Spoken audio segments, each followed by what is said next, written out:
and welcome back to our channel. So today in this video we will be discussing about how to sign in your Yahoo Mail. So without wasting much of our time, let's get straight into the video.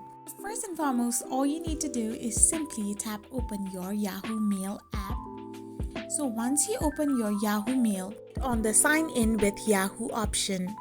After this, hit the continue button, and then all you need to do is simply type in the username, email address or your mobile phone number which has been registered and hit the next option. And type in your name and your last name and press the next button again. After you do this, you will get a page where you need to verify your identification by verifying this code that has been sent to your registered number. Once you type in the verification code, hit the next option and you will get signed in into your Yahoo account with ease. Now you can surf through your Yahoo Mail and send mails to other Yahoo users or other Gmail or any users. I hope you found this video helpful, so don't forget to hit that subscribe button and do give us a thumbs up.